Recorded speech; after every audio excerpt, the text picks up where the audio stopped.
What is up, everyone? Welcome back to another episode of the Somewhat Sports Podcast. My name is Chris. I'm joined by two titans of the sports industry, Jurg, and no, not Dame. It's a beautiful ass day because Dame is not here today.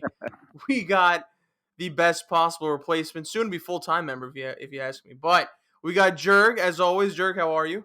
I'm very good. I'm very happy. As I always say, when I get to record here on Thursday nights, it's the highlight of my day. And like you said, I'm very happy that we're bringing back a very special guest, friend of the show, and apparently someone that Chris is avidly trying to hire to be full-time now. I mean, guys, Jurg just put the nice way of saying that he's happy that Dame's not here as well. So, to celebrate this, we got the best. He was here for our NFL mock draft that, just did critical acclaim across all the boards. James, how you doing, man, of Off the Ball Network? Well, I mean, you could say bunts and bruises. You could throw our pod on here. Don't be scared. I was gonna do it at the end though when you got plugins. That's true. Well, I mean, Jurg's throwing somewhat sports in the beginning of bunts and bruises. I saw that. You know, yeah, I'm like Jurg's side piece over here, man. I know where his heart truly lays now. But I'm doing good, man. I'm happy to be here with you guys. Here to have fun. Let's do that hockey, huh? Yeah. Well, I mean, James just spoiled it, but not a lot of news this week in terms of, it's all good, in terms of just like headline news. Julio Jones news is picking up, but nothing confirmed as of right now. Hoping that next week we could have Julio Jones on another team so we could actually talk about it. But we're in week 2 of the NBA playoffs, and is it week 2 for the NHL playoffs, or are you like Kind of week 3-ish. Week 3-ish, okay. But irregardless, we're heavy into the sports playoffs, if you want to put it that way. This is a special episode because Jurg will not be the only one talking about hockey this week. That's right. James is also a NHL connoisseur, and he will be talking, I guess, updating the people, the uneducated people like myself, about what's been going on in the playoffs, who's winning, how do we feel about certain playoff matchups, this and that. I don't know what I'm talking about. So I'm going to give you two fine gentlemen the floor. Talk to me. Let's go with the NHL playoffs. What's it looking like? Who's the favorite? Talk to me. Well, let's start with the first division that has their second round matchup set. The East Division. After last night, we will see the New York Islanders face off with the Boston Bruins in round 2 of the playoffs. The Bruins, just a couple days ago, finished off the Washington Capitals in 5 games after the first 3 games of that series all went to overtime. Games 4 and 5, the Bruins absolutely just handled the Caps. I think combined score of those 2 games was like 7-2. Boston just out-physicaled Washington. Washington just didn't have it anymore. And at the end of the day, they easily moved on with Tuukka Rask far outperforming any of the Capitals goalies, which we finally saw Samsonov in the net for the Caps in the last 2 games, but he disappointed, as he kind of has throughout the season, especially the last few weeks. And on the other side of things, the New York Islanders upsetting the Penguins, considering the Islanders were the 4th seed. Considering the Islanders were the 4th seed in the division and the Pens were the 1st seed. The Penguins at one point had a 2-1 series lead before losing the last 3, especially the last 2 being heartbreakers. Game 5, where the series completely shifted from that point. Tristan Jarry, the Pens goalie, complete misplay with the puck, passed it straight to an Islanders player who scored the game winner in OT and set things up for Game 6, which you just felt like with all the momentum, the Islanders were not going to lose that one at all. So we have those 2 teams facing off. The first confirmed second round matchup in the East Division, but won't be that way for long. We have a couple of series that are slowly winding down. Actually, within the upcoming days, all of the series the entirety of the first round, I should say, will be done. As let's move over to the North Division. This is one of the most interesting divisions to talk about, especially because at this current moment we're recording, they do have a game that's live. And James, you've seen some highlights, so tell the people what's happening right now between the Montreal Canadiens and the Toronto Maple Leafs. You got a whole bunch of guys on skates, and they're going back and forth, and they're doing that hockey. No, I'm playing. You're really not seeing a lot of defense coming from Toronto, which you are surprised because Toronto is leading the series right now. It's Toronto leading the series, right? Yep. Toronto's leading the series right now, 3-1. But with the way this first period is going, I'd be shocked because Montreal, there you go. I'm still getting the cities down. I got the names. Let me just say the Maple Leafs and the Canadians. All right, so the Canadians they're being the aggressors right now because as you always say, Jurg, when it comes to playoff hockey, you need that goalie. The goalie's almost like your starting pitcher. And they're just not getting great goalie play in Toronto right now. But I saw this stat that I told you right before the show, Jurg. In this series, the Canadians in the first period have a +3 goal. And the second period, they have a -7 goals. And then in the third, it's -2. So, as crazy as this game's looking right now, I wouldn't be shocked to see Montreal just still end up winning it. I mean, Right. yeah, Montreal. Losing it, No, Toronto. Sorry. Toronto Maple Leafs. I wouldn't be shocked to see them win the series today. all good at all. So the reason why James is pointing out those stats is because from all the articles I've personally written about it, goal differential is a key factor when it comes to teams. And in a singular playoff series where you're going to see someone at least 4 times, the goal differential matters. And in the second and third period, the fact that Toronto has been a team that has rallied every single time if they've had to has been a thing. But it's not really about rallying with them. It's just about enforcing their will in the later portions. Like you said, James, the game that we've seen Montreal win so far, and now currently this game that, at least as of this present moment, they seem to be on track to win. It's when they start out as the aggressors, when they get that first goal, and then they just shut things down from there. And now if we look over to the series that just ended days ago, one of the first series to end in the NHL playoffs first round, the Winnipeg Jets and the Edmonton Oilers, this a case very similar. The lower seeded Winnipeg Jets had the stronger defense and goalie core, and the Edmonton Oilers were top-heavy offensively. Now, the difference here is the fact that Toronto's offense has actually shown up for the team multiple times during the series, and they actually got some good goalie play. All due respect to Mike Smith, I can't blame everything on him. The first 2 games were not his fault, but those last 2 certainly were. When you finally saw the Oilers' offense get going, and Smith could not live up to the level that he should have been able to, that ultimately undid the Oilers. They got swept, which, assuming McDavid is actually going to win the MVP award, then this means not. Right, but assuming he will be the MVP, this means it's been 3 consecutive seasons now that the MVP winner will not make it out of the first round of the playoffs. Because Kucherov, when he won the MVP, did not make it out of the first round. They got swept. Draisaitl, when he won the MVP, they lost. Edmonton lost in the play-in last year to Chicago, and now this year McDavid's going to win the MVP. They get swept in round 1 by Winnipeg. So it's not been good to be the NHL MVP the last couple of years, fellas. So, buyer beware, apparently. But in all seriousness, Winnipeg's goalie, Connor Hellebuyck, is one of the best in the game. He had a down regular season compared to his standards, and I stress that because he has shown to be one of the best goalies in the game the last few years. But he was just a brick wall in that series when he had to be, especially in those first 2 games. And Carey Price is trying to do his best. He's trying to do it again in this game, and even if he is able to, you just got to believe, James, that Toronto is going to win the series at the end of the day, whether it be tonight or in Game 6 or 7 if it gets to that point, which Lord Maple Leafs fans would be panicking if it got to a Game 7. I mean, I got to believe it's going to happen tonight because we're just ticking down right now, last 30 seconds of the first period, and it's already looking like Toronto is already being aggressors now because it's Montreal has 14 shots at Toronto's 8, and that number was a lot lower about 5 minutes ago. So Toronto, I figure, should pick it up in the second period. But speaking of picking up in the second period, you got to talk about the New York Islanders, Jurg, how they were picking it up in the second period because they were down, and they were down like 2-0, and they came back, and let's do that hockey. I mean, hey, I gave the Islanders their praise. They did, well, mainly more so criticizing the Pens, but I will give the Islanders their praise. Coach Barry Trotz is one of the best in the game, and they are a team that can really grind it out. They are a playoff team. Like, there's no other way to put them. They are a playoff team that's suited well to perform come the most important time of the year. They can grind you down. They'll take advantage of your mistakes. They'll have a game here and there, which is what we spoke about, James. They just needed a few games here and there offensively in order to defeat Pittsburgh.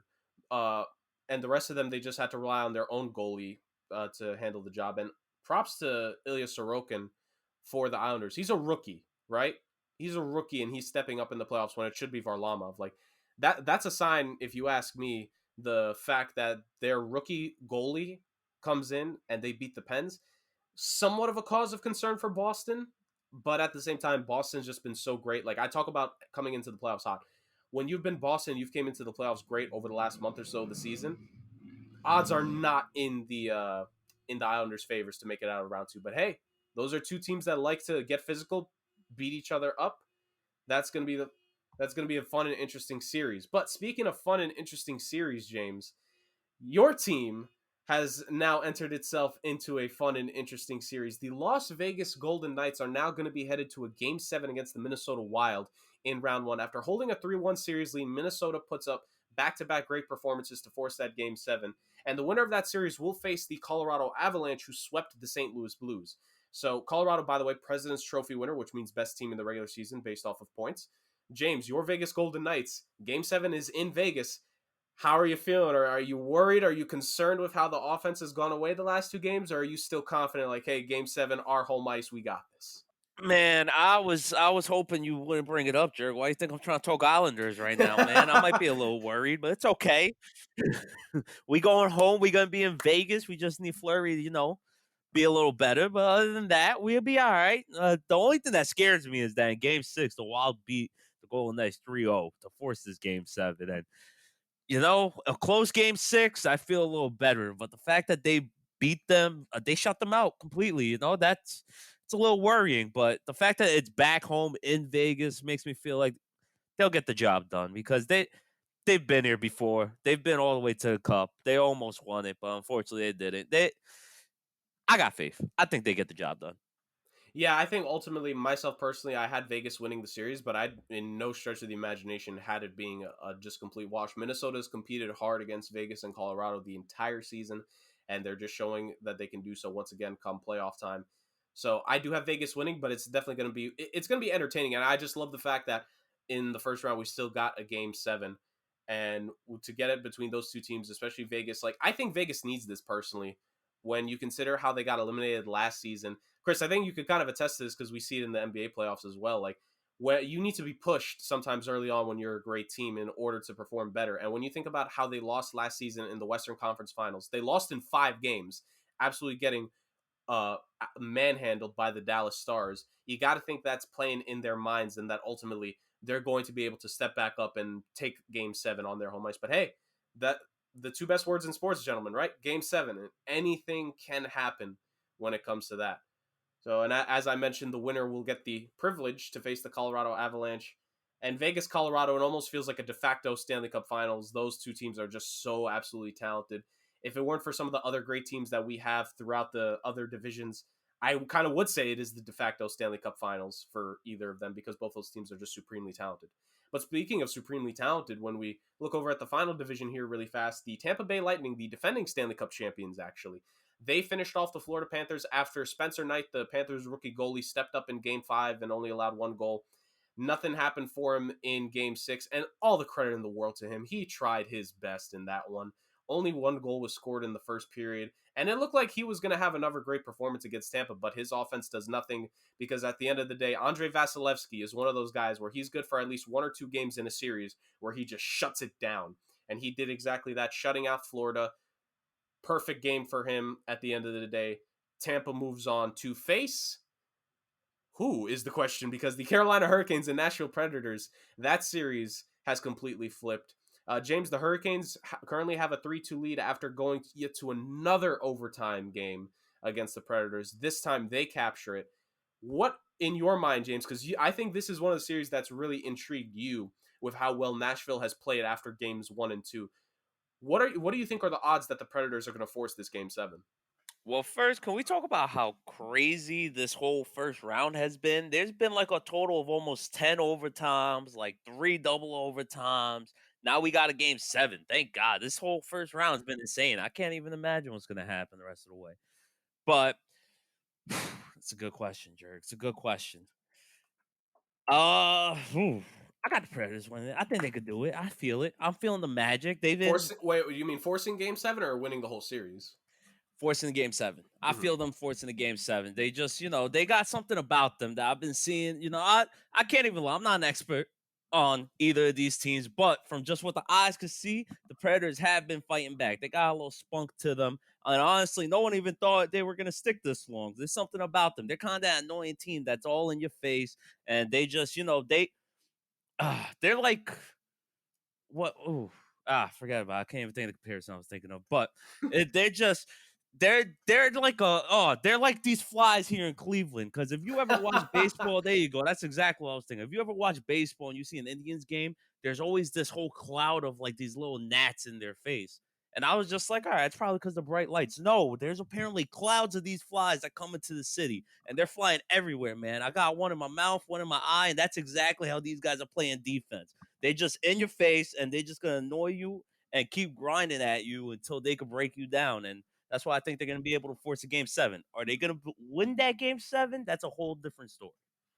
Right, because, and I think the biggest thing about this team, like you mentioned, it's the defense that has carried them this far. UC Saros has put together quite the performance this season.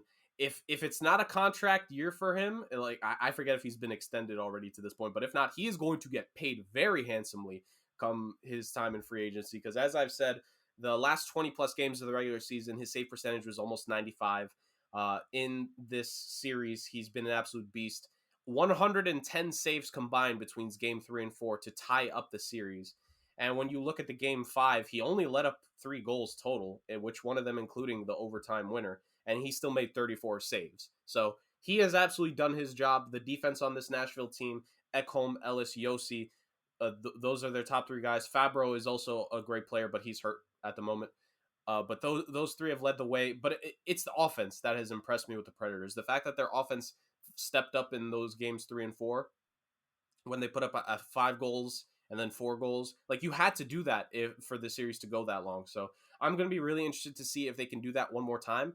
In that game 5, the Carolina Hurricanes in net had Alex Nedeljkovic still, and he had a solid game, faced way less pressure in game 5 than he did the previous games, especially, I forget which game it was, James, but there was one of the games in Nashville where the Hurricanes committed 7 penalties. So 7 times Nedeljkovic had to help kill off the power play of the Predators. And it doesn't matter how bad you are on the power play. If you get 7 opportunities in one game, you're going to score. It doesn't matter how bad you are. Law of averages dictates you're going to get 1. So Saros, yeah. Saros, Jurg. I got to throw this in there. I just saw this stat right now pop up. The Predators have been 2-22 in power plays when it comes to scoring. That's like 9% or something like that. That is insane. That's exactly why I don't think they're going to win game 7, but I could see them win game 6. No, yeah, their offense is not going to be the reason at the end of the day, technically. It's going to be if Saros can continue to just shut the door. And I just think Carolina at the end of the day is way too talented.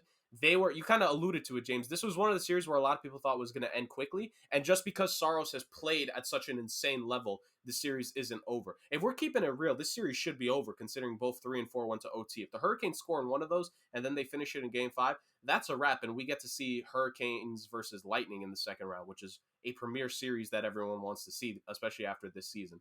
So ultimately, at the end of the day, I got to give Nashville credit because I thought they wwere dead in the water middle of the season. They came back, they made the playoffs, they've had a good showing. I just don't know if they're going to finish it. But hey, if they do, what hell that would cause in the Stanley Cup playoffs, because man, that would really shake everything up. But of course, we'll wait on that. That'll come next week when we'll definitively have all the second round matchups. And honestly, I think we'll be at least a game or 2 into every single series come when we record next week. But that's our hockey talk for this episode. All right. Jeez. I don't know what to say. Like, you guys just covered everything and beyond. But yeah, I mean, the Stanley Cup playoffs seem lit from what I'm hearing. I mean, seems like it surpassed expectations according to James over there. But I guess we could carry on to the NBA playoffs because I believe that we've had some pretty good games so far. Would you guys agree? I mean, James, have you been keeping up as well? I've been catching a couple games here and there. It's unfortunately my Brooklyn Nets. They just keep blowing the Celtics. Oh my God, you're a Nets fan? Let me tell you right now, I was with them since we were 12 wins in the Prudential Center. All right, so I don't want to hear none of this. If it wasn't with Rocky, he lives in New Jersey. When it was J Kidd, so. Vince Carter, fine. Richard Jefferson, I was there. I was sitting in the seats when it was $12 in the swamps. Fine. You get immunity. You get immunity from this. You get the vaccine card from this podcast for it. But fine, cool. Yeah. So NBA playoffs are here. We're a week into it. This will be released on Friday, which means we're recording on Thursday. And right now we are watching the Miami Heat play the Milwaukee Bucks in Game 3. Yeah, we'll get to that. But I'm just saying this is what we're watching so far. So, it'll either be 3-0 or 2-1 by the time this video comes out. But let's go by each series. You guys want to start with the East? I feel like the East is less interesting. Yeah, definitely. Yeah. All right, so we'll start off with a 1-8 seed, which is the Sixers versus the Wizards. Guys, I mean this series is over. It was over before it even started. To be honest, they have no answer for Embiid. Tobias Harris, I think, got hurt lately, but he played really well in the first game. I think the first game, the Sixers, the Wizards actually played relatively well in the first game, but then I think the Sixers just overwhelmed them. Yeah, I just think the Wizards are just putrid defensively. I don't think they could actually keep up with them. The Sixers should be ending this in 4, in my opinion. They're going back to Washington for the next game, so maybe, I mean, I don't know how healthy Russell Westbrook will be, but maybe they'll sneak a game, or they'll make it interesting for 3 quarters, and then Embiid just start taking over on the offensive end. I'm holding out for Harris because I don't know if he'll be healthy, but yeah, I don't know. Is there much else to say about this, Jurg? I think this. Come on, I think you summarized that. I think we saw like a team like Washington is good for at least one close game in the first round, and we already saw that close game, and Philly ended up winning it. So, like, you kind of mentioned it. There is absolutely zero interior defense that can stop Embiid and Simmons, and everyone loves complaining about Ben Simmons not being a great offensive player, and then he finally has a great offensive game: 22 points, 9 rebounds, 8 assists. Like he literally just told everyone, like, okay, you want me to be more aggressive? All right, let me just hang 22 on you really fast and get a near triple double. Like, you guys love Mr. Triple Double Man on the other side, but let me just get mine. And by the way, we're gonna win the game as well. So yeah, they just don't have an answer for Philly. And at the end of the day for Washington, like, I think I definitely had them. I forget if you did as well, Chris. We both had them at least making the playoffs and maybe taking a game. But at the end of the day, this is just nowhere near a team that was going to cause an upset here in the first round. Hell, we had little faith in Memphis, and we still thought they were going to be a better challenge for the Utah Jazz compared to what we thought of Washington, and they already have proven to be that. So, yep. That's just the thoughts on this series. Like, it's a formality for Philly. James, do you want to waste your breath? I mean, the only interesting thing about this game was the dude who drew popcorn at Russell Westbrook yesterday. Other than that, essentially, yeah. The fan's banned for life, rightfully so. I don't know if it's for life, but he's banned indefinitely. I don't know what the terms are. I think he's banned from the whole stadium, and he was a season ticket holder. But good for him. Ooh. He deserves to get banned. Yes, he does. Does that include Flyers games? I wonder. Do you think that includes Flyers games? That's actually not a bad question. Stadium, I think so. If you're banned from the whole stadium, yeah. Damn, that sucks. All right, well, we move on to, in my opinion, the most interesting series in the Eastern Conference: the 4-seed New York Knicks versus the 5-seed Atlanta Hawks. Should I go first with this, Jurg? Should I, or do you want to? Well, me and James will crescendo to you. We'll let you finish it off. So, okay, James, what are your thoughts on this series so far? Nah, man, I think it's been a real great series. It's been kind of everything everybody's expected. It's honestly, you have no idea who's gonna win. If we're being completely honest, take the fact out that we all live near New York, and you clearly got our New York Knicks fan, as I see the jersey hanging in the back. But we have zero clue who's gonna win, and the Knicks really needed that game too, because if they lost last night, it was over. There was just no way you saw the Knicks winning that series if they were down 0-2 and gave up the home court advantage. And Derrick Rose, that boy's been balling. The question is, you got to wonder, is he going to be able to keep this up for game 3? Because game 1 was on Sunday and game 2 was, what's yesterday? Wednesday. So game 3 is on Friday. That's only one day in between. And he played 39 minutes. So, with the rest, short rest, it's kind of iffy. If he can't keep it up, you got to wonder if the Knicks can be able to keep going with the series and keep getting as many wins as they have, because Derrick Rose being able to open the floor up for Julius Randle in the second period after they realized Elfrid Payton can't do a damn thing. That name is not, no. That's the Chris Benoit name for this podcast. No, Elfrid Payton. Well, exactly. See, that's what Tom Thibodeau said too in the huddle. He said, go put your warm-ups back on. But yeah, man. So, I mean, you got to really wonder what's going to happen here. John Collins obviously blanked out yesterday. Donut. But I don't know, man. Trae Young, I think he's going to be vicious next game, because you saw him. He was upset. You guys were talking all that smack. The only thing about this game that got me is upset. I'm happy for y'all that y'all won. The NBA needs New York to be a good team. But why the Knicks fans coming out MSG yelling, "We want Brooklyn"? What do we do, bro? We just blowing out Boston. Can we Come beat on. Atlanta first? Yeah, thank you. You're a reasonable fan. Like, focus on the mission. You guys won one game. Let's relax. You guys could go down and freaking it could be done in what? If my math's right, 5. game 5. Like, come on. And I love how like we're just disregarding Philly. Like we're because yeah, I don't right know, now, like just assuming it's gonna be a conference finals appearance. Like, dear Lord, like acting like Embiid ain't gonna drop like 30 and 15. 30 and 15. I'm 40 and 20 maybe. Yep. Oh man, no, I think like James said, the league is better off. Every single sports league is better off when the New York teams are successful. It's the same thing in hockey. I want the Rangers to be a great team again. I want their young players to do well because when the Rangers are good, the NHL is going to be good. It's the same thing in baseball with the Yankees and the Mets, and it is the same thing in the NFL. Well, the Jets and the Giants have been bad for a while, but the NFL is still doing fine. Hey, we've been aight. Who, the Giants? We're Ultimately, up and coming. The Giants are respectable. They've been respectable. Thank you. Okay, go ahead, Jurg. but ultimately with this series, I ended up picking the Knicks when we did our playoff predictions, and it was very 50-50 for me because I saw something in this Atlanta team I think a lot of people just didn't see, and it was just the fact that there's going to be those offensive spurts. Like, this is a thing that coaches have talked about. You could be outplaying the other team for 90% of the game, but if you're not blowing them out, that other team just needs that final 10% to beat you. That's all it takes sometimes. And in game 1, honestly, the Knicks, it felt like the game was going to be theirs. Even at times when Atlanta had the lead, with how the Garden was rocking that first game, like, it felt like game 1 was going to go to the Knicks. But at the end of the day, like you said, James, Trae Young just absolutely with ice in his veins.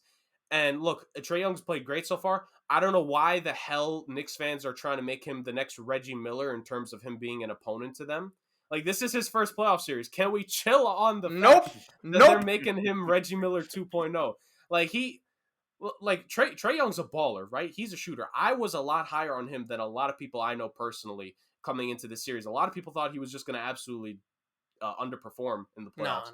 And he disproved that idea right away. But there's no reason for Knicks fans to like put that kind of motive, because like you said, James, we could end up in a scenario where it could be 2-2 or even 3-1 in Atlanta's favor coming back for Game 5. And Trae Young, if the Hawks somehow have a 3-1 lead in that Game 5, there is 0% chance that Trae Young is going to feel any remorse to Knicks fans. He's going to try to drop like 45 in that game. Like, I've never understood the idea of why are you going to piss off the best player on the other team on purpose. I would have figured people would have learned about that from other scenarios.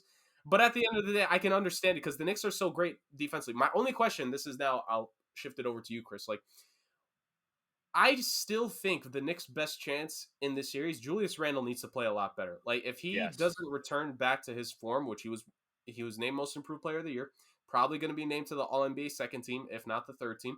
Like, I think the way the Knicks definitively win this, and I'm not saying in 5, but I'm just saying, like, the more confident I am in the Knicks winning this, Randle needs to perform. Because if he's going to play like he has so far throughout this series, I don't even think the Knicks are going to get to 7 because they need him to be the guy. Yeah, so a couple things here. I think if Julius Randle plays even 2% better than he did in Game 1, we're up 2-0. This isn't even a question, in my opinion. The fact that we lost by 2 with a lot of BS foul calls at the end, of course, but am I surprised with Tony Brothers officiating the game? Not at all. Not at all. Look at Trae Young. So the thing is, why piss off a player? Jurg, this is not LeBron James. This is not KD. I understand. Trae Young's a beast, right? He's an offensive juggernaut. But this is also, and look, I do believe, I don't like playing by ifs, but if Mitchell Robinson was healthy, I believe this is a sweep for us. This is a sweep because you take away the lob threat, which is essentially the biggest part in Clint Capella, and then you could just focus on Trae Young, right? You could just kind of focus on him and just defend him without any worry. Now, this is weird because the Knicks, I think, the second game, Game 2, first half was probably the worst half I've seen, and it was infuriating to me because I was like, that's it.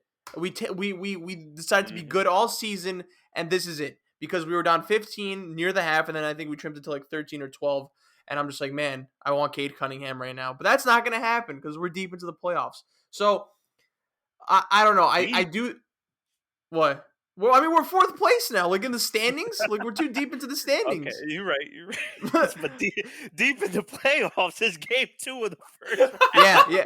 But this is the Knicks, We're though. deep. But this is the Knicks. So game You're 2 in the right. first I'll round give is you like a second rounder to a normal team and a normal fan base. Come on now. Here's the thing. I don't know if I could take any of this stress, man. I'm gonna have a heart attack by next year if the Knicks go to 7 with this, bro. So I believe that this is gonna go either 6 or 7. I do believe they've done such a marvelous job on Julius Randle. Nate McMillan has just pivoted the defense on Randle. A part of it, in my opinion, though, is it's in Randle's head. The lights are a little too bright for Randle. I'm seeing it. I could see it.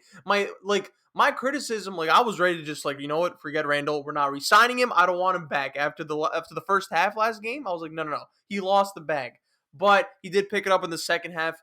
I do think he's overthinking the shots that he usually makes, those fadeaways from the corner, breaking them. But you're getting huge help off the bench. Obi is overperforming. IQ doesn't seem to have any fear. RJ Barrett is built for just playoff basketball. RJ Barrett, anyone knows, huge fan of him, but he's got that serial killer vibe in him, bro. Like he wants to kill you. My issue is that they don't when RJ has it going, they don't feed him the ball enough. I think the Knicks could take a game in Atlanta. I do think that because the fact that this is 1-1, we could have won game 1, but the fact that this is 1-1 with Julius Randle playing absolute garbage, it should be a bright spot to New York Knicks fans. Am I crazy, or do I think that them being on the road is going to be helpful, especially towards Julius Randle, I feel like? I What do think you it guys might think? actually. I actually do I think agree it with might. that. I agree with the Julius Randle part, but in general, helpful? Nah, I think Atlanta's gonna ball out. I mean, At let's home. not act like there's more Knicks fans in Atlanta than actual Hawk fans. That's the thing, though. And Trae Young will do his thing. He'll do his thing. Capella will do his thing. Bogdanovich will do his thing. It's just, I think the Knicks, if they just start off games well, and it's a key factor in those starts, because I'm not going to say his name, but there's a reason why we always F up in the beginning of games. I'm not going to say his name. He must not be named. But there's a reason why we F up. I think the thing is that you can't start Rose because you need him towards the end of the game, and he can't surpass a certain minutes threshold. So I do think he needs to get in Frank. And not with these little time, a minute at the end of the first half and then a minute at the end, because it's just you don't have the flow of guarding Trae. It's all right, what are his tactics and whatnot? You need to be in the flow of the game, and if you're playing legit a minute in total, it f's up. Trae Young cooked Frank at the end, but come on, Frank needs, I think, a little bit more mojo to be in the game. Number 6 on our team is essentially useless. He can defend, contrary to popular belief, so why not just have Frank fill in for the point guard duty? I thought this the whole time, Chris. I think in the last 6 minutes of the game, Tibbs should just put in Ntilikina for the sole purpose of gluing himself to Trae Young. Or no just bro, just get physical with him at least. I think Reggie Bullock, they were doing it a little bit more in game 2, but then I guess they didn't do it after that. But I don't know. I just think the Knicks need to play a bit more physical with him and just start off the games well. This would be a 2-0, a comfortable 2-0 lead if they just start off the games well. They just didn't forget how to play basketball. But to kind of cap this off, I think the Knicks win in 6 though. I'm gonna go 6. I'm gonna stay with 6. I think they're gonna figure it out. I think Julius Randle's gonna learn how to play basketball again. And if Reggie Bullock's hitting his threes, it's clipped for the Hawks. And if RJ Barrett is also due for a breakout game as well. I'll say this though, that Garden. Rocking, bro. There's come on, bro. How do you not see this if you're a disgruntled star and just think, wow, this is how Jesus feels?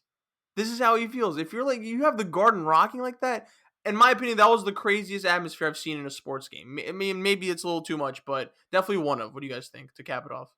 One of, just because when you factor in the pandemic and how long it's been, and the fact that playoffs. It's playoffs. Here's the thing: the last time the Knicks had home games, they were garbage. Straight up, they were garbage. And then the next time they're allowed to go to home arenas, this finally a team starting to do well. And then when they open it up more, they're a playoff team. Oh my Lord. So yeah, it's not a surprise. My only thing is that, and it just all depends. Because for me, when I look at the Knicks, and we have a lot of Knicks fans over at Off the Ball Network, James, I still, as much as you could say you love the environment, you need to definitively see something if you're a star out of this squad to make you want to come to them. If I'm Bradley Beal, if the Knicks lose in 5 or 6, I don't know if that'll convince me. Like, I know the arena may be rocking, but if they lose in 6 games to an Atlanta team that I don't think this is their year to advance in the playoffs quite yet, then that's kind of disappointing if you ask me from a outside star's perspective. But if they could keep building on this and hold it up for the future, yeah, I wouldn't see why not. Like this could be the beginning point. I forget, like there's a term for it. But this could be like the origin point for a superstar in the next few years to tell themselves, you know what, I'm going to become a New York Knick. But who is on this Knicks team, Jurg? Like that's the thing. Like the fact that Julius Randle turned into what he is. Like why do the Nets get like that credit then? They got fucking bounced in 5 by the Sixers a few years ago, and then just like, well, the Nets are back after 1 year, and then it was apparently a culture change. Like I don't understand. Here's the thing. No offense, James. No offense. Nah, that's all right. No, you're 100% right. Here's the thing, though. If we're being completely honest, we had a better lineup when we made that playoffs. Let's be 100% on. Be 100% Was it D'Lo? It was D'Lo, Jared Allen. D'Lo, yeah, but wait. I'm gonna ask you a separate question. Be 100% honest with me. Okay. If the Knicks keep the exact same roster next year, yeah, do you guys return to 4th or higher in the Eastern Conference? Do I have that disgruntled star, or am I just chilling with my team? No, it's just the same exact roster. Mitchell Robinson healthy? Mitchell Robinson healthy. No, but I don't think we would be bad though. There's a lot of things that went into the Knicks. You would still be a playoff team, yes, but you're no, right. Because there's a lot of things that went into our favor. There was a lot of things that went into our favor. But the thing is, like, no, the Knicks were projected to be a lottery team, though. Oh, no, yeah, 100% right. I'm not trying to take nothing away from Knicks fans. I know. You have every right to be happy. I'm happy for you, even though for some reason y'all think Brooklyn hates y'all. We just trying to win. No. Brooklyn's obsessed with us now. Come on now, James. No. We live rent free in y'all. We live rent free in y'all. Come on now. Come on. I'm not. We're freaking sweeping Boston, and you don't see us running out the stadium saying, man. We said it. The Knicks said they were the Big 15, and then 2 weeks later, James Harden said, why do you guys have to gentrify everything, bro? Why? We're making fun of y'all. That's why. No. You guys want to beat us. That's why. But no. In seriousness, I think this is going to be the best series in the Eastern Conference. Unfortunately, the winner of this series is going to be very tired going into Philly. But I'm just glad we have a fun series to actually watch because everything else is like 2-0. Look at this. Milwaukee's on by 13 against the Heat. But, wait, the Heat made the playoffs? Oh, all right. Well, let's that's a good segue into the Bucks versus the Heat. I'm going to start off. Jerry, you can finish this. I just think the Heat are outmatched. I did think after the first, like when I was watching the first game, I'm like, the fact that they went to overtime with the Bucks, I'm like, oh, this is going to be a series. It's going to be a series. And I'm like, it could lead to Miami winning because if Jimmy's 4 for 22 and they're losing by like 3 or 2, excuse me, because it was a Middleton game winner, I'm like, okay. He'd have their number, and then they get washed in the second game. I think there's a lot more bodies to put on Jimmy now with the addition of PJ Tucker, and then you could put Drew Holiday there, and then Chris Middleton. So I think once Jimmy starts to kind of get fizzled out, it's very hard for the Heat to kind of get into the flow of things. Bam, I don't know necessarily what Bam's stats are, but Jurg, is he? I don't know if you've seen all the games in full, but like, is he a little underwhelming, or is he like not the same, or? Again, this isn't the bubble anymore. I think people need to understand that. The bubble playoffs, they're not there, but also this is a better Milwaukee team, so I don't want to give Miami too much shit. But, Jurg, before you end it, James, what do you have to say about this? Nah, you're 100% right, man. I think Milwaukee, actually, their defense just started clicking right at the right time. It started clicking right coming into, exactly, especially like you said, they got all the extra bodies to throw in.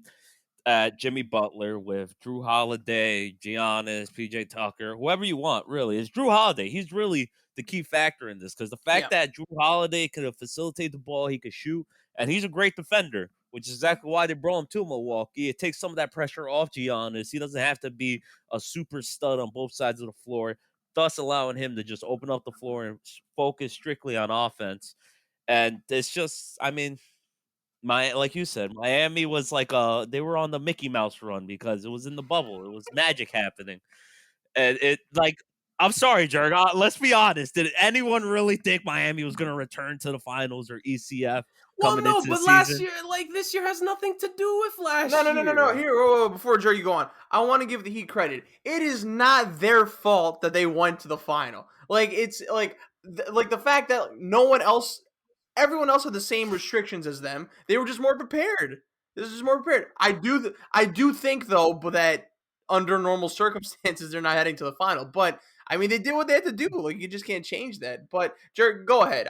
In my opinion, and I'm pretty sure to sum up James's opinion, they're just too overwhelmed by the Bucks. The Bucks are just way more talented. They have the best player on the floor. It's that easy. Go ahead. This should have happened last year. Here's the thing. I'm not blind to my team. This should have happened last year. How did this not happen last year? When you look at it by the statistics, by every single offensive category. I'm pointing to my head. Mentally, the Heat were better. I understand it, but see, this is my thing. You can't call last year a fluke because in the same situation, everyone had the same advantages and disadvantages. I'm sorry, Miami was better prepared than every single team. I'm sorry they were disciplined. For the other 14 teams in the East, well, technically 7. I'm sorry that your team wasn't good enough to be prepared to play in the bubble like that. But that's on your team. That's not on my team. So calmly get away. I'm really trying not to curse here. So calmly stay away from my team and deal with your own issues. Your team has issues. Mine don't. We at least make it back to the playoffs a year after. I 100% agree. So I'll break it down. You were asking about Bam. Bam defensively has done his job against Giannis. Yeah, I expected that. Giannis the whole time. But offensively, how are you not going at Brook Lopez? This is my thing. I've never disagreed with the idea that Miami needs another guy. I've never disagreed with it. It's just about who and how are they going to get that third piece, which I think now this upcoming offseason, they're going to need to find a way to do that. They have to Kawhi, find a way excuse me. Oh, jeez. Hey, it's like Fox. Hey, listen, don't even. It's like Hawkeye and Endgame. Don't give me hope. don't give me hope. We'll get to it. But in all seriousness, Bam defensively, I can't complain about this team defensively. They've made Giannis not struggle as much as last year, but Giannis still has to work for it. I think if this was a team, if the Bucks were facing the Celtics, it would be a highway to the rim for Giannis. Boston cannot guard him. I think the only two teams that could competently guard Giannis with a scheme are actually the Knicks and the Heat. So the Heat are making him work for it. But at the end of the day, Milwaukee is just too offensively gifted. Giannis is a guy, I've said this on a number of platforms and shows I've been on. I have a term called game breakers in the NBA. I have about 6 to 7 guys that, in my mind, once they start to take over, when they enforce their will on a game, they break that game over their knee, and it just belongs to their team. And it could also be expanded to a series, right? I know everyone wants to give all the credit. And look, Middleton, he had the game winner in game 1, which, looking back at it, if you're Miami, overall in the series, offense has failed them. Let me just say that. Offense has failed them. If they shoot 2% better in the first half, the game doesn't go to OT because they lost at the final second. But when you look at the first quarter in that game 1, they limited Milwaukee the whole time, but they couldn't, their shooting didn't get hot until after the first quarter, which they could have used some more shooting in the first quarter to build up a lead that could have avoided the OT. This could be a 1-1 series had it not been for that. So that's the disappointing part for me, that this offense is just not getting into a rhythm. Jimmy and Bam, I don't know why they're not being as aggressive. I know Jimmy likes being the guy to facilitate. Bam is a similar thing. He is so gifted, and it's Bam. In terms of people in the league who he belongs up there with, in terms of assists as a center, the only center I would take over him in terms of assists is Jokic. Maybe Sabonis this season. Assists, calm down. Jokic and Sabonis are better than Bam assist-wise per game. But Bam knows, you can run the offense through him in terms of putting him on the high post, low he can do so well, but they're just not being aggressive. They're not taking it at Milwaukee. I think you mentioned it, Chris. Milwaukee is better mentally. There's just something about this Miami Heat team. They're not mentally there like they were in the bubble last year. I'm not giving Budenholzer any credit, by the way, whatsoever. I'm not giving him any credit. He just has the better team. What a 180, because I was referring to the Heat being better than the Bucks mentally last year, because they were not afraid of them, and I think Milwaukee was too over their heads. Now you see the press conference with Giannis. He's like, yeah, we don't know what's going to happen. I'm like, okay, fine. He's level-headed about it. But I think it's more of them just being matched up than it is mentally. I think Heat are probably one of the most mentally strongest teams in the NBA. They're just outmatched. I don't think it's that difficult to say. Giannis is before he won't be obviously this season, but going into this year, the 2-time reigning defending MVP. You could criticize whatever happened last year, but a new year is a new year. And this Giannis is honestly in some ways actually better than the one we've seen the last 2 years, funny enough. And Middleton has actually stepped up more than he did last season when Miami forced him to take advantage. And at the end of the day, I've already said this. I think the second best player in this series by far has been Jrue Holiday. He has he brought a dynamic that Eric Bledsoe and George Hill did not last season, which was a guard that can consistently get into the lane to bother Miami's defense, which puts a crack in the wall that they're trying to build around Giannis, and thus makes it a little bit easier on Giannis, and then opens it up for other play. Bryn Forbes is going to be the new Patty Mills for myself and Heat fans, where I'm just going to wake up in the middle of the night. I'm going to wake up in the middle of the night with cold sweats because I'm going to just imagine Bryn Forbes hitting 6 or 7 3-pointers on us again. It is down bad right now. But ultimately, at the end of the day, look, we made it back to the playoffs. Am I disappointed we're not going to be more competitive in this series potentially? Absolutely. I expected more from this team. But at the same time, this isn't the first time Miami has disappointed me after making it to a finals. Let's go 2007 when they got absolutely swept by the Chicago Bulls after winning the championship. I can't believe you just said that, bro, because I was literally just thinking about that series randomly today. Randomly.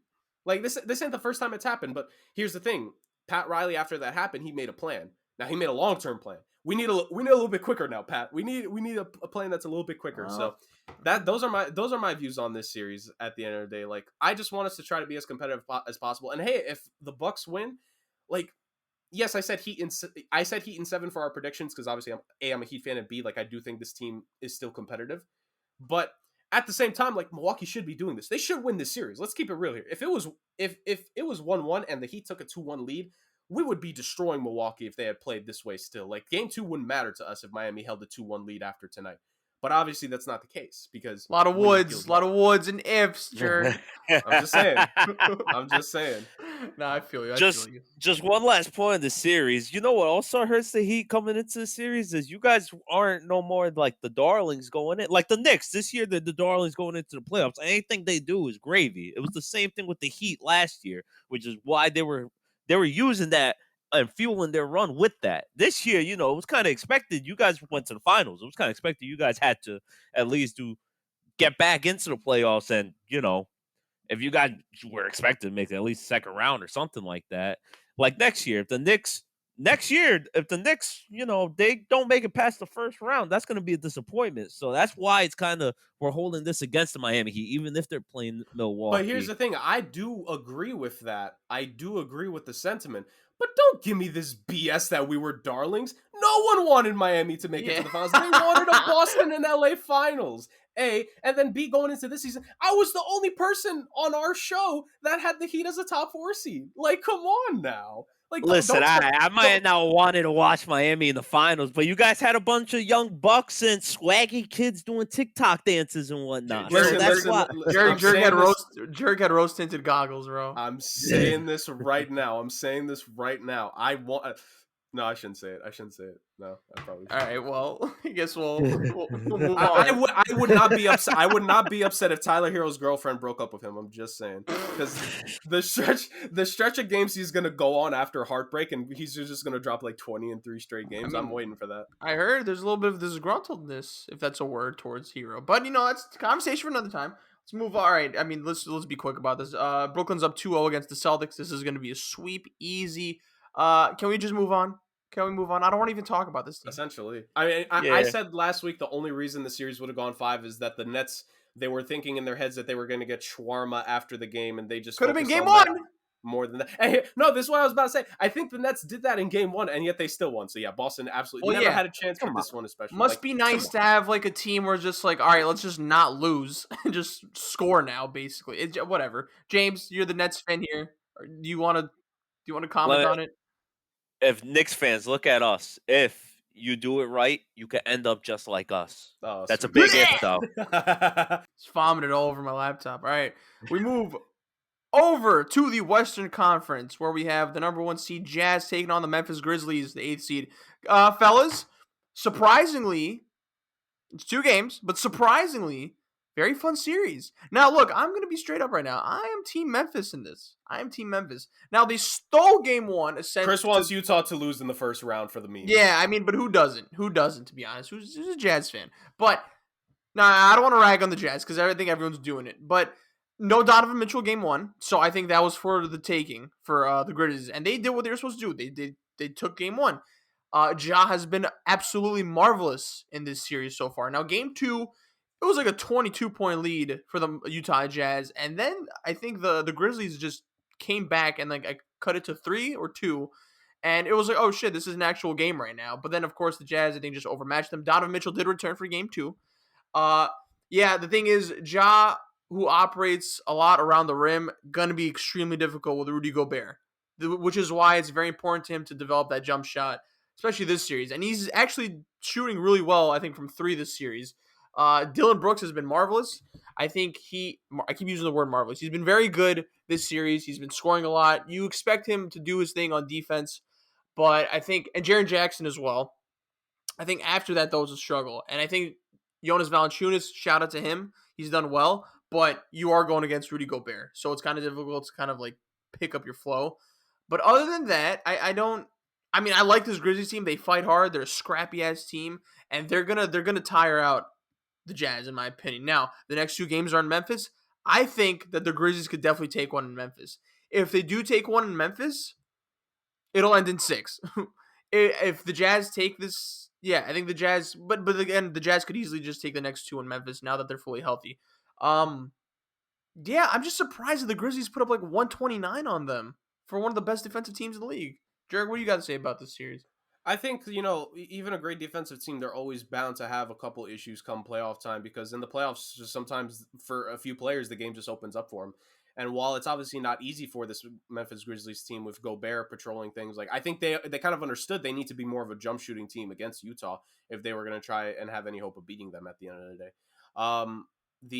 Look, I think the Grizzlies, like, the thing is that while they are the 8th seed, I know technically in game 1 should be impressive. Like, I think with Donovan Mitchell out, you had to win that game 1. Like, when the best offensive player for the other team is gone, you need to take advantage and win that game. As we're going to get into another series later on where the most important player on the team missed a good chunk of the game, the other team had to win that game. I think you boys obviously know what I'm talking about. Like, I don't want to discredit Memphis, obviously. And I would just like to point out for, fun purposes, last season, kind of the way they were the 8th seed going in, then the play-in happens, then they lose that play-in game. And now a year later, they win back-to-back games in the play-in to get the 8th seed, kind of like what they should have never lost last year. And then they come out, they win game 1 against the 1st seed. I think that's kind of a nice story to put there for the Grizzlies. But yeah, no, Ja, I think he's showing early on, kind of like, there was this whole post on social media on both Twitter and IG of like young guards, especially that are stepping up in the playoffs for their teams and are giving hope for these franchises. And John Morant is one of them. And if it'll be hard to, but if they could just find a way to get another star caliber player up in, God, in Memphis.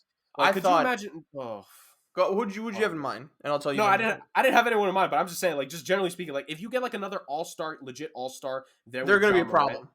They're going to be a real issue, because Taylor Jenkins, like, I'm not saying he's the coach, but he's actually a pretty good coach. Like, for what Memphis, for what a lot of people had, especially because at one point it looked like Memphis was just going to be out of the playoffs entirely, and obviously they do enough to be in the play and come back. Like, they deserve credit, but we all agree Utah's going to win. But for the memes, yeah, I'd love to. Like, but for the memes, it'd be amazing for Memphis to win. Put it on a t-shirt. I was thinking Brandon Ingram for this team would just be so solid.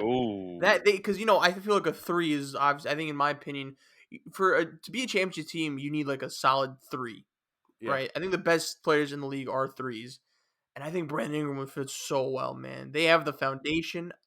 Go ahead, Jurg. You know why else, Chris? Like, 'cause now that you say the name, why it really helps is because when you need a guy to get his own shot and maybe Ja can't do it, Ingram is the guy. He's one of the guys in this league. He's like, what, 6'8", 6'9"? He could get his shot up over 90% of the league, 90% of the defenders trying to D him up. Like, that would honestly be the perfect thing. Hey, who knows what happens with New Orleans after the season, because they disappointed. I have something. No, I'm not going to say it, but because I know I'm just going to get lambasted. James, go ahead. Do you have anything to say about this series? I mean, I'm not as confident as you that Memphis is gonna come back and make it more interesting. At least the game. I don't know, man. Donovan Mitchell, that man's cold, and you could tell he was angry that he had to miss that He's game. angry. He's not in New York. Go ahead. Yo, see how you guys ruin it for yourselves? Like, you won one playoff game, and it's like, yeah, Bradley Beal, Donovan Mitchell, Devin Booker. He's been big on Kawhi Leonard. No, Devin Bradley Booker. Beal. No Bradley Beal. Yeah, come on. He's been Bradley big Beal. on Devin Booker to the Knicks for the last like 6-7 months. I'm just I saying, mean, I bro. guess- Leon Rose is his agent. That's all right. Go ahead. Just enjoy it while it lasts, man. That's it. You know, like we weren't looking for Kyrie or Durant. They came to us. You know, it's like the girl. You see her across the bar, but you play it smooth, bro. You don't go to her. You let her come to you. What are you But back to the talking about? Yeah, we have no experience in that, James. So thanks. But back to the series. Yeah, man. I think Jazz are gonna I think it's gonna end in 5 if they're lucky. If Memphis is lucky, 6. But I like that Brandon Ingram mention you guys had, because Right. he'd be essentially Kyle Anderson, except better, because Kyle Anderson ain't good. Shout out Cliffside Park, though. He lives in the town next to where I come from. But I mean, no. But Anderson has actually been pretty useful in my opinion. I think He's a good role player. The knowledge he's gotten Role from player, San Antonio, I think he just like kind of spreads it across like this Memphis team. Like I think he committed like a very smart foul in game 1 where they had a foul to give. Where just like where teams don't commit that foul, he actually did it for once. I'm like, okay, and then he essentially like stopped the clock. But whatever, yeah. I think you just need any type of person with Spurs knowledge is useful to a team. So yeah. Grizzlies, hopefully they'll take a game, but it's likely that they'll lose in 5. All right, now we move on to the interesting series. The 4th seed Clippers versus the 5th seed Mavericks. Clippers down 0-2 in this series. We look like idiots, not James because he wasn't part of the predictions, but we look like idiots because we said Clippers in 5. Yeah. I thought cold takes exposed. I was like, this is not the bubble anymore. I knew Luka was going to cook. Did I think he would go like 40, 25, and 20? I mean, he's not essentially getting those numbers, but he's still cooking the Clippers bad. I can't believe I just can't believe what I'm seeing. Like not even like just 2 of the best two-way players, but there's been no defense from the Clippers end, man. They didn't play Luke Kennard, who you paid wild bread to re-sign. Serge Ibaka, I know he's been out the whole season, but you need someone to, I think, kind of like keep up with Porzingis. I don't think Zubac is that guy because I think Porzingis just takes him out of the paint. But I think Ibaka is a little bit more physical, and so he can kind of bother Porzingis. But, bro, no defense. Like, I think Kawhi is doing his thing. Paul George actually had a decent game, too. I know we love to, like, clown on Paul George a lot. It's the popular thing. But he did put up decent numbers. The Clippers defense has been so disappointing, and I do think the emergence of Tim Hardaway Jr. has been hurting them a lot. I don't know. I think Rondo was here to kind of help the psyche of the team. Clearly, it's not working. I don't necessarily know. I thought the Clippers were better this year, so I was like, okay, maybe like last year, put it behind them, take care of Dallas, and then you could go to Utah and take care of Utah in 6 maybe, but I don't know. Dallas is the favorite now. I don't necessarily know what happened. I think the scoring is there. It's fine, but like the rotations are weird. Defense is non-existent. I don't think Kawhi's the type to just like gather the troops together and be like, yo, let's get this together. I think that's Rondo's job, but I mean, like how much you could only do so much from that like perspective, you know? So I don't know. James, what do you got to say about this series? Oh, but I want to give credit to the Mavs because they do not care who the Clippers are. Like there's clearly bad blood. Luka is sunning them. Yeah, my whole opinion about this series is I think this series shows how big a key Lou Will was for the Clippers in offensive terms, because aside from Paul George, who honestly hasn't even cracked, he's playing all right. He's not playing amazing. He hasn't even cracked 30 yet. You traded all those picks and signed this guy for him to be that second offensive scorer. You can't be having Kawhi put up 41 and him putting up 28. Yes, that's decent, but that's not what he's here for. And you're really seeing who's their third guy, who's really stepping up to whenever Kawhi or Paul George needs that little extra help or another shooter, who's there. And that was Lou Will coming off the bench. They don't really got that bona fide stud coming off the bench to help put up points or delegate the bench. And you're right, man. Like Kennard. It should be, but they're not playing him. I don't know, man. It's just, but still, even Kennard, like, he's not Lou Will. You know what I mean? Lou Will is he could create his own shot, all that. But I think that's the biggest thing I'm taking away from the series. Like you said, shout out to the Mavs. They made me look like an idiot because I thought they'd take one. I didn't think they'd win the series, but still. Also, I think this proves it wasn't Doc Rivers' fault, man. It's the team. Like, Tyler, who really thought Tyler was a good coach when Ty Lue's not a good him? coach. Thank you. That's it. So other than that, man, is it surprising? Is it shocking? No. Is it surprising? Yeah, I guess. But you could see it happening realistically. If someone told you wouldn't be like, oh my God, that's crazy. Like, nah, it's kind of like, all right, yeah, I can see that happening. My thing is here, and Jurg, maybe you could rebound off this. I think besides Kawhi and Rondo, there's a bunch of dudes, like you got Morris, you got Beverly, PG, I guess, I put quotes around them, but like goons, right? I feel like there's not enough players on this roster or at least they don't have the personality for you to construct an actual system upon. I just feel like it's more, I'm going to do my shit on offense, right? And then we're just going to outplay you because we're better than you on offense. And when that doesn't work out, you're screwed, right? It's just not going to be a homer right now. But when you see the Knicks, right?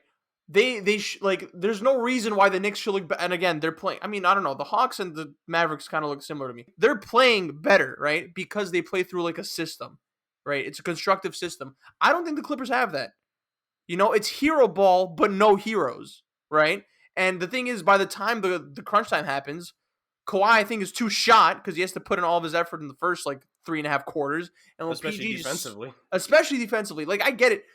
People are saying he should guard Luka more. I agree with that. But the thing is, Kawhi has to conserve so much energy on the offensive end that it's going to be hard for him to just guard the best player on the other end. It's not as easy as it looks. And when PG is just sucking ass, which is at the playoffs a tale as old as time, I don't know. The fact that this is the first round and they're struggling was so weird. Go ahead, Jurg. PG hasn't been a threat since 2014. To be one of the guys on a championship team, let's just keep it a buck. He ain't been a threat since 2014. And when he was at his best as a threat, LeBron and the Heat said, okay, we're going to beat you down in game 7 by 20. And then the next year when you have home court advantage, you're not even going to get to game 7 on your home court. We're going to beat you in 6. He hasn't been a threat to be that guy on a team, and it's just showing again. But this one ain't even just on PG. I have so many issues with this goddamn Clippers team, and the people that have defended this joke of an organization for going back to last season.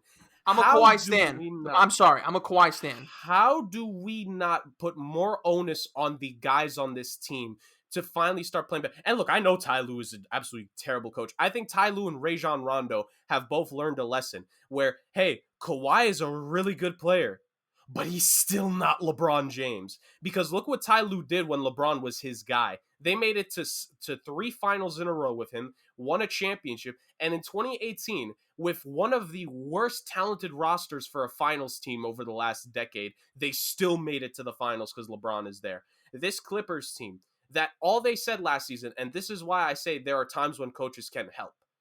Tips. They had the mentality all of last season. Hey, we're gonna get to the Lakers. We're going to get to the Lakers and we're going to beat them, right? That was their mentality all last season. That's why I think last season Dallas had the series as close as it was. Not so much for the bubble per se, but because the Clippers, they were already facing the Lakers. They didn't care about round 1. They didn't care about round 2. And that's why the Nuggets came back against them. Because all the Clippers saw was the Lakers. They didn't want to see anyone else. Now in this scenario, where it's almost the same thing, where they wouldn't end up seeing the Lakers to the conference finals, and where they allegedly, quote unquote, maybe threw some games to make sure that the Lakers wouldn't be on their side of things, or that they didn't have to face the Lakers in round 1, whatever you may think it is. This is the more talented team. Let's keep it real here. This is the more talented team, and they are underperforming yet again. And I know he had the amazing offensive game, but I need Kawhi to be the damn leader here. I'm sick of us giving him a pass every single time. You need to be the leader in some way, shape, or form as the best player.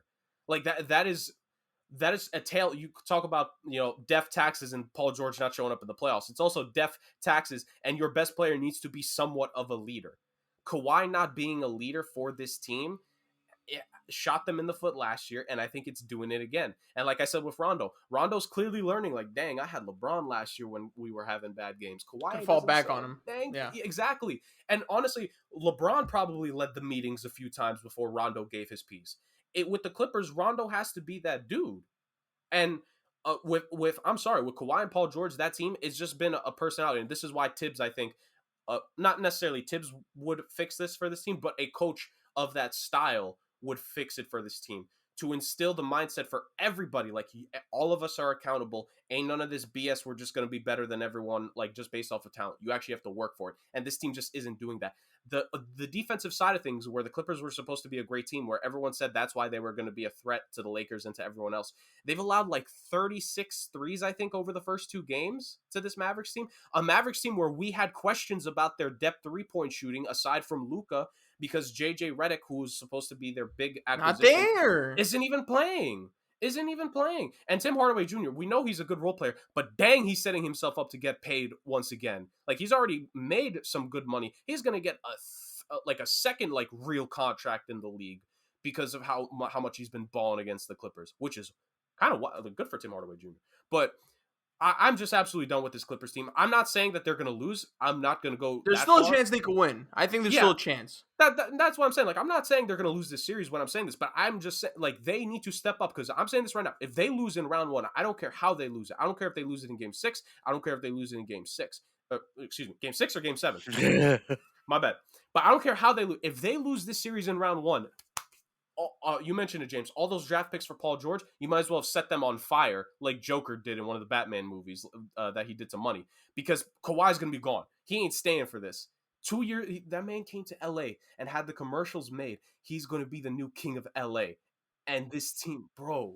This is the thing. God. I think the hiring of Ty Lue, and I don't want to stay too long on this, but the hiring of Ty Lue was essentially just like, we need someone that could be buddy with our star players that they want. They don't necessarily want to hear orders, to have like to have like a legitimate style. They just want someone that they could, like, I guess, like a player, like a Fizdale, like a used car salesman, basically. Like, they just want someone to just, like, to be like, yo, free for all, but like, I'll have you guys in check, handle egos, essentially. That's the problem here. Like, they can't have a Tibbs because they don't want that, right? But the fact that you don't want it, that says a lot about your character. And Kawhi's my favorite player, but I have to hold him accountable here. You come from Popovich. You come from the Spurs organization, right? And why was that Raptors team so successful? Because they bought into a system. They bought into a style of play. That defense Nick Nurse is a good coach. Nick Nurse is a good coach. He's a very good coach, and he came from the G League, right?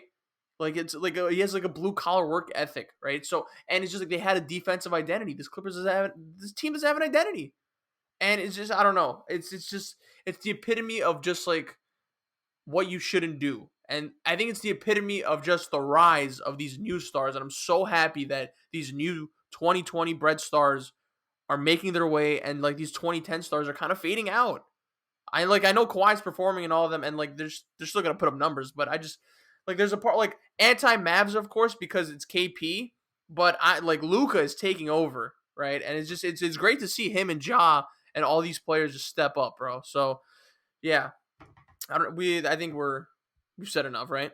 Clippers are almost done. All right, now we move on to the 3 seed versus the 6 seed. Nuggets versus Blazers. Tied 1-1 going into Portland. Oh, man, I had Blazers in 7. This is going to be difficult because I can't retract my statements. Boy, James is just eating swell right now. But it's going to be hard because you need Lillard to go nuclear, and it is hard to stop Jokic. I think they caught fire at the appropriate time in game 1, which is why they took it late in the game. Melo stepped up. Can I trust Melo to step up in all those games? Not necessarily, right? But that's where CJ McCollum needs to be better. That's where Robert Covington needs to make more threes. That's why Nurkic needs to step up. I think this Blazers team is a bit better than last year. You need to take advantage of Murray not being there. But, hey, Porter Jr. and Jokic, I expect them to do their thing, and they're doing their thing. Campazzo, though, key factor in this, man. He is spark off the bench. Is he starting? Is Campazzo starting? Or is it Austin Rivers? I'll double check. Yeah, I'm looking right now. But anyway, he's like a bright spark to that team. necessarily, right? And I think Denver moves the ball so well, and I do think that they could win this series actually. And like they get a low key winner in 5, but I could essentially see it in 6 now. I had Blazers in 7, so I have to take the L on this. But I think the Blazers are gonna have to bring it offensively because defensively, it's I can't beat that dead horse, man. Like they're just not gonna be that team defensively, so you're just gonna have to outscore them, which is possible because Norman Powell's there as well. Damian Lillard, CJ McCollum, but it's the other guys that need to step up, and I think that's why they won Game 1. It's because Melo stepped up, and I think Nurkic stepped up as well. So if that could happen, 3 more times, which I don't know how likely that is, it's great, but I it's not looking too good in my opinion. But they've kept it close a bit. I think besides until like the Nuggets took over in Game 2. So it's just you could just tell when a series is going to a certain way, and that's where I just see with the Nuggets. Campazzo is starting, just for information. He started game 2. So did Austin Rivers, by the way. They were the starting backcourt in Game 2 together. Okay. But yeah, man, like you said, honestly, to me, this series comes down to whoever plays. It's not going to sound like the best take ever, but it's whose star plays better between Lillard or Jokic. Because I can see this game going either way. It's just honestly whichever star. Because like you said, you don't know what you're going to get from Portland's side, from Melo, if he's going to keep popping up. You don't know if Nurkic might have a big game or not. And same thing, honestly, with the Nuggets. Like, yes, they're a little more talented and a little more depth, but, it's when it comes to clutch time, I'm not trying to take anything away from Jokic, but you'd rather have that guard who can handle the ball, create a play, and get his own shot off, which is a little difficult for Jokic, but man's probably going to win MVP because he could still take a back screen and freaking hit the ratty and hit the same exact shot. Not CJ, but Lillard hit. So, honestly, I could see this game really going to 6, and I'm going to give it to the Nuggets just because they got that depth, and that's really the only thing they got against the Trailblazers at the moment. I want to give a shout out before you go, Jurg, to Aaron Gordon, who stepped up his defense on Damian Lillard in Game 2. Because Damian Lillard was had 8 threes in that first half. Yeah. And then Gordon, I think I saw a stat, but he essentially held him to less than 10, I think, when he was guarding him. I don't necessarily know his final stats, but Gordon locked up. He locked up. So shout out to him, Jurg. Lillard had 32 in the first half, and then he only finished with 42. So there you go. He had 10 points in the second half, and you can't have that happen again if you're Portland.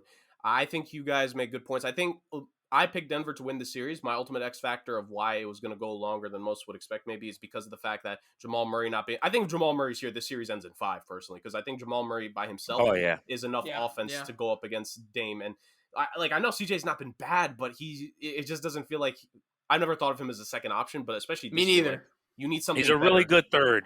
Yeah, exactly. You need something better than a CJ McCollum. So at the end of the day, here, if you're Portland, you like you guys said, you need more of those abnormality games where your guys step up. Because if I have to bank on one team's reserves doing more, honestly, I'm banking on Denver. And it's not even just offensively. I think defensively, like you mentioned, Chris, Aaron Gordon on the defensive end, Campazzo as well. Austin Rivers is good for a 3-pointer here and there. They have Paul Millsap, who's a veteran. He was a +8 off the bench for them, and he's a great wing defender. Like they have McGee too. Yeah, Jeff Green, I think he's on this team. Or no, Jeff Green's in the Nets, isn't he? Is he not? Yeah, JaMychal Green. Excuse me, JaMychal Green. Ugh. They got Morris too coming off the bench. What's same his player. Name? Monte Morris. Morris. Thank you, Monte Morris. So they have all these guys. Like there's just something about Denver that I think I'm going to take over Portland. I don't know why. Just Portland, to me, almost always underperforms in the playoffs. Aside from that one time they made it to the Western Conference Finals, the team underperforms. Like, there's nothing on this team that screams to me like they're going to go far here. And plus, even if they make it past Denver, they're the 6th seed, right? Like, they're going to face potentially the Lakers. They're not beating the Lakers this year. That's 5. That's ending in 5. That's 5. That might be 4. Like LeBron. That's 4. LeBron may not waste any time. To respect Damian Lillard, just to respect him. Nah, even Damian Lillard. I'm kind of past that with him, to be honest. I'm kind of past that with him. So I'm not past it with him. It's just we've seen this show time and time again. You know how far he could take this team. He's not LeBron. He can't take you to the finals, but he can get you close. Well, this is the thing, though. And I don't want to deviate away from like what we should be talking about right now, but Portland's need to blow it up, dog. Like this is just not going to work. They've been needing to, for sure. Like, and I think there's a good chance because Lillard, he's been more than loyal, and I think he's earned the right to at least ask them, like, yo, bro, either trade me or just like I don't know what we're doing. Like I don't think anyone would be mad at Lillard if he just requests the trade. Correct. Because like he's earned it at this point to like not be shat on by like people saying, oh well, we need these small market teams. Like bro, he's given this franchise more than enough time to figure their shit out, and still nothing. Yeah. But is that all we got to say about it, gentlemen? Yeah. All right, and now we go to, in my opinion, the best series in the Western Conference. 2-seed Phoenix Suns versus 7-seed Los Angeles Lakers. Feels weird saying 7-seed Los Angeles Lakers, but that's what it is. Series tied 1-1 going to going to Los Angeles. See, look at this. Jurg. Happens, man. Here's the thing. Look, game 1, we said this. We gave y'all a warning. Game 1 is always a feel-out game for LeBron. Anthony Davis played bad for his standards. Suns, got to give it to them. They took advantage. There's no, we can't take anything away from the Suns. I think the winner of this series goes to the finals. In my opinion. No, Western Conference Finals, excuse me. Nah, because if Phoenix wins, then, I don't know, who knows. But they go to the Western Conference Finals. I think. I'm bold enough to say it. Winner of this series goes to the finals. I don't see anyone. Well, if CP3 is healthy, winner of this series goes to the finals. We got to talk about. So the Suns have been very good defensively, actually. Ayton, I think, did a decent job on Anthony Davis in the first game. He's also been holding his own on the offensive end, as expected. Devin Booker does Devin Booker things. I'm never worried about Devin Booker. And, of course, CP3 gets hurt in the first quarter of game 1, and I think it's apparent that he's hurt. He was, I think after he came, thank goodness that he came back, but after he came back in game 1, the shot was not there. They were all short. I'm just like, oh man, it's lingering. I think from what I've heard, it was like it was a pop in and out shoulder. Like he got it back in, right? And I can't confirm that, but I think it's what I've heard. I don't necessarily how far do you go with a hurt Chris Paul? I don't know. They at least I knew the Lakers were going to win game 2. LeBron's not going down 0-2. Way closer than I thought though. Because I was like, oh, it's going to be one of those games where the Lakers are just focused. AD stepped up. Marcus all hit shots when it was important. LeBron hit clutch shots. But it was a lot closer than I expected. I was like, oh, they're probably going by 15. It'll be close maybe for 3 quarters, and they just kind of blow out at the end. Not the case. Phoenix kept it close till the end. I think if they want a chance at this series, they need to win Game 3. Game 3, in my opinion, because if you go down 1-2 going into Game 4, Los Angeles smells blood. LeBron smells blood, and then that's it. That's it. Because again, I had the Suns losing in 6, but it could easily lose in 5 if they're down 3-1. Jurg, what do you got to say about this? Here's the thing why actually that game 2 was closer. I actually think there's a chance game 3 may be that blowout game that you're talking about, Chris. And here's why. If you look at the 3-point shooting for the Lakers, while they hit more threes in game 2 than they did in game 1, they still only shot 10 of 33 from the 3-point line. That's not happening. And here's the thing. Here's why I mentioned that. KCP, Kyle Kuzma, Wes Matthews, Alex Caruso, Taylor Horton Tucker. Combined, they shot 0 for 12 from 3. That's not happening 2 games in a row. Especially after LeBron literally looked at KCP and told him, I want you to shoot the ball when I get it to you in the court. That they're not going 0 for 12, those 4 or 5 guys again. It's just not happening. So I think this is the blowout game for the Lakers. I think this is where, you mentioned it, LeBron always feels it out in game 1, and look what happened last season. Lost game 1 against Portland, gentleman's sweep. Lost game 1 against Houston, gentleman's sweep. He always uses game 1. Not Miami though, baby. Learn. Huh? Not Miami though, baby. They took him to 6 games. So. Well, here's the thing. when we mentioned LeBron losing game 1s, that didn't really happen a lot in Miami either. He almost always won game 1 in his first round series. So maybe. That was just a different. Yeah, I wonder why. We were better, but at the end of the day, like you said, I think the ultimate difference is Anthony Davis needs to be a little bit more engaged. I think you could tell in game 1 he just did not feel like getting up for that game. No, tell me not. Just by his body language. Right, but why though? Why? It's so weird. I don't understand. We were actually off the ball network. We were having this conversation. Actually, who would you take as your guy that you want to build around between Dame and AD?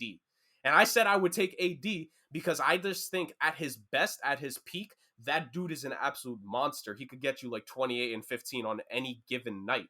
And he's the guy. Like, he's going to be not going to be the reason, but he's going to be a big reason that they're going to go past Phoenix in however many games, because Ayton's played fine, right? But it doesn't matter how well Ayton plays, because if AD steps up to the level, if Ayton gives the Suns 20 every game, if AD gives the Lakers 25 and 10, or like, like that's gonna make the difference to me. But I think at the end of the day, like you said, Chris, the Lakers are gonna smell blood in the water. I think LeBron already smells blood in the water. Like, him and CP3 may be boys, but there ain't no love lost come the playoffs, especially with LeBron having a chance to repeat in a Lakers uniform and get another championship, potentially a year after everyone's trying to call it a Mickey Mouse championship because you were all just sore losers. Like, imagine he follows up. Imagine he just follows up the bubble championship with a quote unquote real championship. Then y'all can't even say anything about that. Hey, so that yeah, means he smells blood in the water. Hey, if that happens, that means he beats the Nets in the process, in which I will sleep with the AC on in peace, post pool type of refreshments. Yeah, James, what do you think about this series? Honestly, I really want the Suns to make it interesting. I thought this series was going to go to 7, but without Chris Paul, I just don't see how they do it. It's kind of almost like, what series were we talking earlier where I said someone was hurt? Either way, that series that we were talking about earlier, where they don't got the third option to create the offense. Yeah, which series was it, Jurg? Help me out here. Well, no, you didn't. It wasn't hurt. Really fast. It wasn't hurt. It's just the Clippers don't have their third guy anymore because they traded Lou Will. Yes, there you go. Thank you. We're talking about the Clippers. There you go. Thank you for refreshing my memory, sir. Catch bumps and bruises. That happens often. But regardless, yeah, man, without CP3, not only are you losing a guy who could just facilitate the ball, because forget scoring. He didn't really score in game 1. He put up, I think it was 14 points, if that. You got another coach on the court there to help these young guys out, because none of these guys ever been here before. This is the first time. Yeah, you might have been the number 2 seed the whole season, but there's a big difference between being the number 2 seed in the regular season and then a bunch of young guys in the playoffs. Like, and like you said, DeAndre Ayton, he could have a great game, but forget Anthony Davis. You got Andre Drummond there, who he takes off all the pressure of defense for Anthony Davis. Anthony Davis is great defensively, but he can focus all that offensively. You got Drummond grabbing all the boards, and he's going to be the one to big body Ayton to make him more tired and wear him out on the other side of the ball. So, unfortunately, I see the Lakers winning this in like 5 without CP3. Yeah, man. I'm just tired of it, man. I want to see the Suns be good, man. You've been seeing this kind of in the process for a minute, but it's not going to be this year. I guess they got to wait another year. I mean, look, I can't blame them. They did everything right. It's just the Lakers just got unlucky. If this was anyone else, Suns are going to the semis. I pointed this out before. Can we just point out in both sports we talked about tonight, the Florida Panthers in hockey and the Phoenix Suns in basketball, the best regular seasons those teams have had for Florida ever, for the Suns in a decade, and they have to face the defending champions in the first round. Like, come on, bro. Like, that's just bad luck. And also, like, CP3 is getting older, right? Like, he is, which is why it's sad, man. Like, I want CP3 to have a ring. If that man wins a ring, he is hands down the best point guard of all time. There's no argument. Ooh, I like it. Look, CP3 is one of my favorite players of all time, and I think he deserves a ring. I think more than most, to be honest. But yeah, I mean, I just hope. Yeah, I just need the Suns to win the next game, to be honest, to make this a series. I hope this isn't a gentleman's sweep, to be honest. But again, there's Devin Booker. Like, Chris Paul is very important, but Devin Booker is the Suns, if you think about it. But yeah, I think that'll do it. We got anything else to talk about? That's it. Nope. All right. Next week should be good. There's a high possibility that most of these series will be wrapped up by then.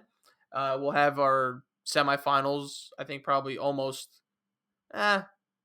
We'll be close. We'll be close. We'll be close. And I guess same thing for the NHL playoffs as well. Yeah. So, an hour and 24. There's a possibility we split this into 2 parts. James, thank you for taking time. We know, for anyone that's not, you guys are listening to this, James is in a luxurious penthouse suite in Manhattan right now, and he took the courtesy of just filling in for Dame this week. Can't thank you enough. This is a man of money that we got on the podcast, but stop it. Come on. But yeah, to all listeners. I'm in Cleveland. What do you mean? Oh, man. You didn't have to reveal that, bro. I'm so sorry. Yeah, I'm in Cleveland Ave. Cleveland Boulevard up in East Side. Yeah. But We talked about plugins earlier, but now real plugins come at the end. So, James, where can we find you? What do you want to shout out? Anything? You guys can follow me on Bars Talks, Twitter, and I just started this new Instagram. Haven't posted a damn thing to it yet, but it's Bars_Talks. And follow us on the Bunts and Bruises podcast on Twitter. And follow us on Snapchat, Anchor, Google Podcasts, iHeartRadio. We're still working on Apple, Spotify. How did I not say Spotify? Irregardless. Follow us, guys, please. And if you do follow us, please like, comment. Me and Jurg. Well, at least me, because I know where Jurg's heart really lays. I take this seriously. I love my podcast. I will say the other podcast name on it. No, I'm just kidding. It's always a fun time coming here, guys. Thank you for having me again. And can't wait to be back. You know, it seems like we always go 2 parts every time I'm here. That's a good point. It's a good point. I mean, look, any time an opportunity comes to replace Dame, I'm always with it. And Jurg is slowly coming into the dark side as well. Lord above. Yeah, Bunts and Bruises, you guys hear it. Like, Jurgen is the reason why this podcast moves, so you got to support him. And by doing so, go subscribe to Bunts and Bruises and Off the Ball Network. Is that? Should we shout them out as well? Is it the crossover episode? Yeah, Off the Ball Network. Off the Ball Network on Twitter and Instagram? Instagram and Facebook. So just sports everywhere, guys. This is a friendly rivalry, I guess. Not really. But to all of our listeners that stayed the full hour and 27, depending on if I split this up, thank you. And until next time, peace.